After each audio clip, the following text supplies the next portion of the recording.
삶의 기적을 일으키는 30분 예배를 시작하도록 하겠습니다. 하나님께서 오늘 우리에게 주신 말씀은 요한복음 2장 18절에서 25절까지 말씀입니다. 이 말씀 제가 봉독하도록 하겠습니다. 이에 유대인들이 대답하여 예수께 말하기를 너가 이런 일을 행하니 무슨 표적을 우리에게 보이겠느냐? 예수께서 대답하여 이르시되 너희가 이 성전을 헐라 내가 사흘 동안에 일으키리라. 유대인들이 이르되 이 성전은 46년 동안의 지었건을 너가 3일 동안에 일으키겠느냐 하더라. 그러나 예수는 성전된 자기 육체를 가리켜 말씀하신 것이라. 죽은 자 가운데서 살아나신 후에야 제자들이 이 말씀하신 것을 기억하고 성경과 예수께서 하신 말씀을 믿었더라. 6월절에 예수께서 예루살렘에 계시니 많은 사람이 그의 행하시는 표적을 보고 그의 이름을 믿었으나 예수는 그의 몸을 그들에게 의탁하지 아니하셨으니 이는 친히 모든 사람을 아시니요 또 사람에 대하여 누구의 증언도 받으실 필요가 없었으니 이는 그가 친히 사람의 속에 있는 것을 아셨음이니라. 아멘. 오늘 이 시간 우리 사랑하신 하나님 우리에게 말씀하실 때 잠시 기도드리는 시간 갖도록 하겠습니다. 하나님 아버지 감사합니다. 2024년 한 해 그 모든 시간 동안 함께 하신 하나님, 이제 2025년이 되어서도 여전히 저희를 사랑하셔서 여전히 저희와 함께 하시니 감사합니다. 내가 너를 떠나지도 아니하고 버리지도 아니하시라 말씀하신 하나님, 내가 너와 함께 하리라 말씀하신 하나님, 그 하나님이 오늘도 이제 우리에게 말씀하실 때 2025년 한 해도 그렇게 늘 우리와 함께 하신 하나님, 그 하나님의 사랑 안에 거할 수 있는 저희가 될 수 있도록 은혜 베풀어 주옵소서. 예수님의 이름으로 감사하며 기도드리옵나이다. 아멘. 우리가 살펴본 바와 같이 하나님신 예수님 이제 3년의 공생의 사역을 시작하시면서 가나의 혼인잔치에서 물을 포도주로 변화시키시는 놀라운 기적을 행하시고 이제 유대인의 가장 중요한 절기인 6월절을 맞이하여 예루살렘에 가셨을 때 성전에서 장사하는 자들 내쫓으시는 그런 일을 행하십니다. 그래서 유대 종교 지도자들이 자신들의 이익을 취하고 있는 그런 악한 모습에 대해서 우리 예수님이 질책하시는 거예요. 그들의 일을 방해하시는 거예요. 그랬을 때 이제 그들의 반응이 어떻게 나오는가? 요한복음 2장 18절은 이렇게 말씀합니다. 이에 유대인들이 대답하여 예수께 말하기를 너가 이런 일을 행하니 무슨 표적을 우리에게 보이겠느냐?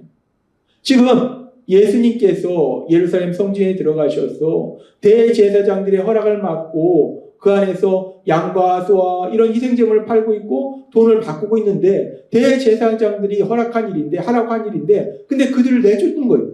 그러니까 이들이 묻는 거예요. 아니 너가 도대체 이런 일을 할 수 있는 그 권리가 도대체 어디서 오는 거냐? 이 성전에 있는 모든 일들은 우리들이 관여하는데 우리는 너한테 이런 권한을 준 적이 없는데 너가 도대체 이런 일을 할 수 있는 권한이 어디서 내려온 거냐? 우리가 너한테 권한을 주지 않았는데 너가 이런 일을 한다는 것은 그럼 네가 하나님으로부터 직접 이런 권한을 받았다는 건데 네가 하나님으로부터 이런 권한을 직접 받았다면 네가 하나님으로부터 이런 권한을 받았다는 표적을 놀라운 기적을 한번 보여줘봐라. 하나님이 너한테 이런 일을 할 수 있는 권한을 주셨다면 너한테 능력도 주시지 않았겠느냐? 그럼 그 능력을 우리한테 보여줘봐라 라고 그들이 예수님께 요구하는 거예요. 그렇게 그들이 예수님한테 이런 요구를 할 때 우리 예수님이 그런 그들을 향해서 이렇게 말씀하십니다.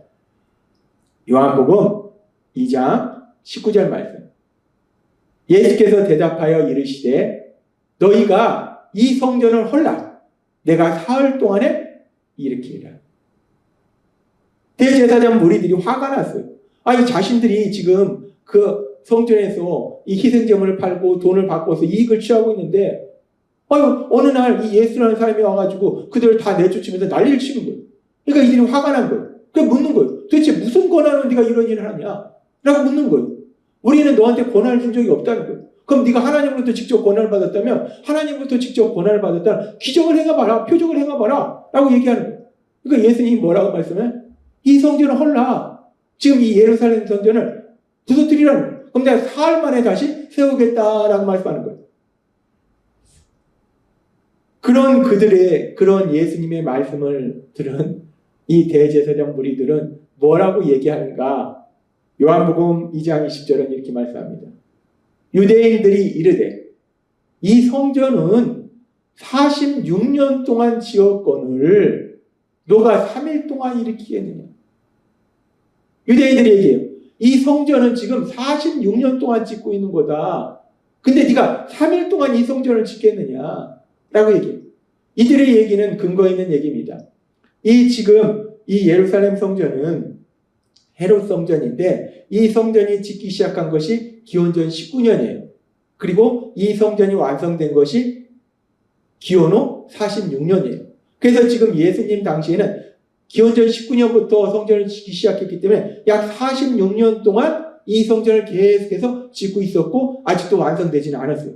그렇게 이 성전이 46년 동안 짓고 있었는데도 완성이 안 됐어요. 그런데 지금 예수님은 이 성전을 부숴버리면 야 3일 만에 짓겠다라고 말씀하니까 이들이 뭔 말하는 거냐. 지금 이 성전 지금 46년째 짓고 있는 것이다. 근데 네가 어떻게 이걸 3일 만에 짓겠느냐? 라고 지금 이들이 반문하는 거예요. 그런데 맞습니다. 지금 46년 동안 지은 성전을 예수님이 3일 동안에 짓겠다 말씀하시니까 이들은 무슨 불가능한 소리를 하는 거냐라고 지금 의문을 제시하는 거예요. 그런데 지금 이 말씀이 말 그대로 예루살렘 성전을 헐면 그 예루살렘 성전을 3일 만에 다시 짓겠다라는 말씀이 아니더라는 거예요. 이 말씀 속에는 엄청난 영적인 의미가 들어있는데 계속되는 요한복음 2장 21절은 이렇게 말씀합니다. 그러나 예수는 성전된 자기 육체를 가리켜 말씀하신 것이다. 지금 예수님께서 이 성전을 헐면 내가 3일 만에 다시 일으키리라는 말씀은 단순히 눈에 보이는 그 예루살렘 성전을 부수면 그 예루살렘 성전을 내가 3일 만에 다시 세우리라 라는 말씀이 아니라 성전된 자기 육체를 가리켜 말씀하신 것이다. 우리 예수님은 하나님이시라는 거예요. 따라서 우리 예수님의 육체는 하나님이 계시는 성전이라는 거예요. 그 예수님의 육체가 하나님의 성전이기 때문에 예수님의 육체에 대해서 말씀하시는 거예요. 그리고 이 말씀은 결국 우리 예수님께서 성전을 헐면 3일 만에 다시 세우리라는 말씀은 예수님이 십자가 형벌 대속의 죽으심을 통해서 죽으셨다가 3일 만에 다시 살아나시는 것을 의미하는 거예요. 3일 만에 부활하실 거에 대해서 말씀하시는 거예요. 이들이 표적을 보여달라라고 말씀하시니까 예수님은 지금 성전 비유를 통해서 말씀하시는데 예수님이 십자가에 죽임당하셨다 3일 만에 부활하실 것이다. 이것이 표적이 된다라고 지금 말씀하신다는 거예요. 예수님께서는 표적을 보여달라는 기적을 보여달라는 그들에게 예수님의 십자가 죽으심과 3일 만에 부활하실 것을 말씀하고 계신 거예요. 그리고 이런 예수님의 부활에 대한 말씀은 마태복음 12장 38절부터도 이렇게 말씀합니다. 예수님께서는 표적을 구하는 유대인들을 향해서 이렇게 말씀하세요. 그때에 서기관과 바리새인 중 몇 사람이 말하되 선생님이여 우리에게 표적 보여주시기를 원하나이다. 예수께서 대답하여 이르시되 악하고 음란한 세대가 표적을 구하나 선지자 요나의 표적밖에는 보일 표적이 없느니라.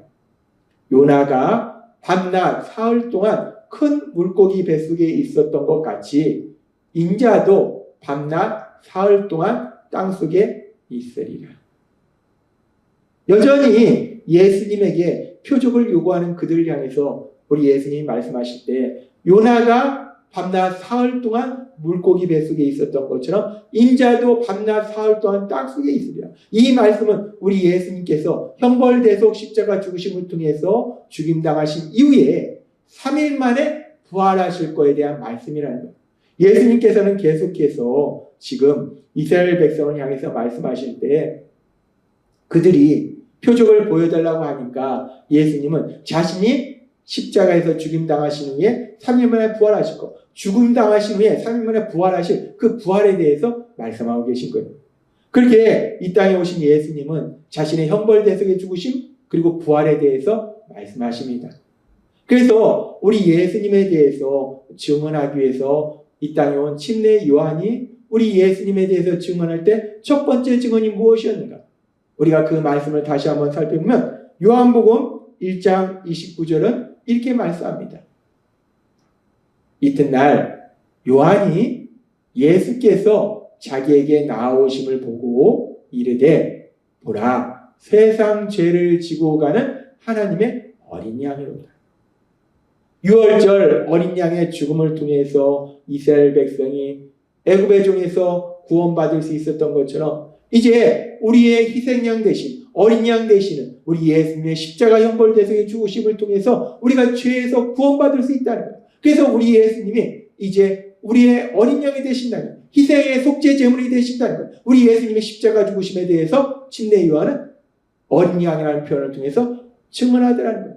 그렇게 우리 예수님이 우리의 죄를 구원하시기 위해서 오신 구원자이시고, 그래서 그 구원자이시라는 것이 예수님의 죽으심과 부활하심을 통해서 명백하게 이제 나타나게 되는데, 그런데 그래서 침례 요한도 이렇게 증언하고 예수님도 자신의 죽으심과 부활하심에 대해서 이렇게 말씀하시는데, 그런데 종교 지도자들은 그런 예수님의 그 말씀을 전혀 깨닫지 못한다는 거예요. 예수님이 말씀하시는 성전을 헐라 그럼 내가 살 만에 다시 세우리라는 말씀은 눈에 보이는 예루살렘 성전이 아니라 성전된 자신의 육체, 자신의 죽으심과 3일 만에 부활하심에 대해서 말씀하시는데 전혀 지금 유대의 종교 지도자들은 그 예수님의 말씀을 깨닫지 못하더라는 거예요. 그렇게 유대의 종교 지도자들이 예수님의 말씀을 전혀 깨닫지 못하고, 근데 그럼 예수님과 함께하고 있는 예수님의 제자들은 어떠한가? 요한복음 2장 22절은 이렇게 말씀합니다. 죽은 자 가운데서 살아나신 후에야 제자들이 이 말씀하신 것을 기억하고 성경과 예수께서 하신 말씀을 믿었더라. 예수님을 따르는 제자들도 유대의 종교 지도자들과 마찬가지로 예수님의 말씀을 들을 때 그 말씀이 성전된 자기 육체, 예수님의 죽으심과 부활하심에 대한 말씀이라는 것을 전혀 깨닫지 못했다는 거예요. 그리고 예수님이 이제 십자가에 죽임당하시고 부활하신 이후에야 예수님께서 그때 성전을 헐라 내가 3일 만에 다시 세우리라는 말씀이 예루살렘 성전을 말씀하시는 것이 아니라 성전된 자신의 육체를 말씀하시는 거구나, 예수님의 죽으심과 부활하심에 대해서 말씀하시는 거구나 라는 걸 그때야 깨달았다는 거예요. 그렇습니다. 유대의 종교 지도자들도 그리고 예수님을 따르던 제자들도 예수님의 십자가 죽으심과 부활하심에 대한 이 엄청난 진리를 깨닫지 못했다는 거예요. 그래서 하나님께서는 바울 사도를 통해서 고린도전서 2장 9절에서 이렇게 말씀합니다. 기록된 바 하나님이 자기를 사랑하는 자들 위하여 예비하신 모든 것은 눈으로 보지 못하고 귀로 듣지 못하고 사람의 마음으로 생각하지도 못하였다함과 같으니라. 우리 하나님이 우리 위해서 예비하신 그 모든 것들은 우리가 보지도 못했고 듣지도 못했고 생각하지 못한 놀라운 역사를 이루신다. 근데 하나님이 사랑하는 자들 예비하신 모든 것 중에서 가장 중요한 것이 무엇인가? 바로 우리를 죄에서 구원하시는 예수님의 십자가 죽으심과 부활하심에 대한 이 놀라운 역사예요.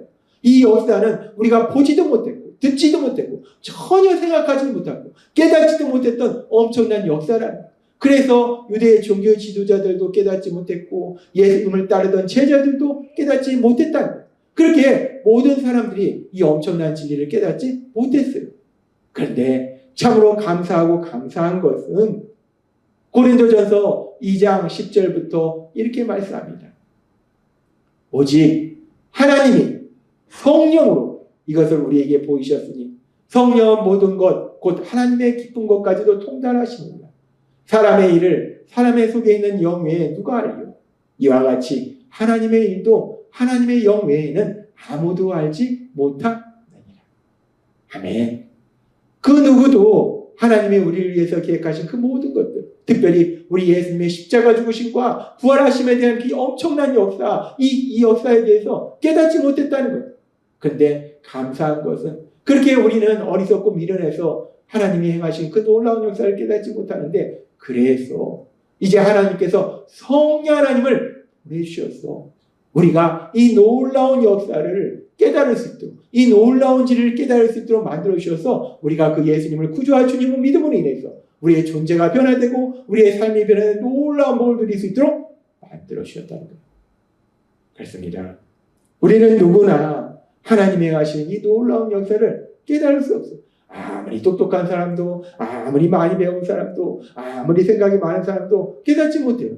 그래서 하나님께서 성령님을 보내주셔서 우리가 이 놀라운 영적 진리를 깨닫게 하시고 우리를 죄에서 구원하시고 하나님의 자녀로 하나님 나라의 삶을 살도록 만들어 주셨다는 거예요. 따라서 날마다의 삶 속에 우리가 이 영적 진리를 깨닫게 하신 성령 하나님, 그 성령 하나님이 이제 우리가 이 땅 살아갈 때 하나님이 얘기하신 그 놀라운 기쁨으로 평안으로 가도록 인도하실 때 그 성령 하나님의 인도하심에 따라서 하나님이 예비하신 그 기쁨의 길로, 하나님이 예비하신 그 평안의 길로 나아가시는 여러분이 되시길 주님의 이름으로 축원합니다. 기도하겠습니다. 하나님 아버지 감사합니다. 오늘도 주신 말씀처럼 하나님이 예비하신 그 놀라운 역사들은 그 누구도 깨닫지 못하는데, 그래서 성령 하나님을 우리에게 보내주셔서 그 놀라운 진리를 깨닫고 그 진리 안에 거할 수 있도록 은혜 베풀어 주시니 감사합니다. 예수님의 이름으로 감사하며 기도드리옵나이다. 아멘. 이 시간도 우리 사랑하신 하나님, 우리에게 주신 말씀을 묵상하면서 조용히 기도하는 시간 갖도록 하겠습니다.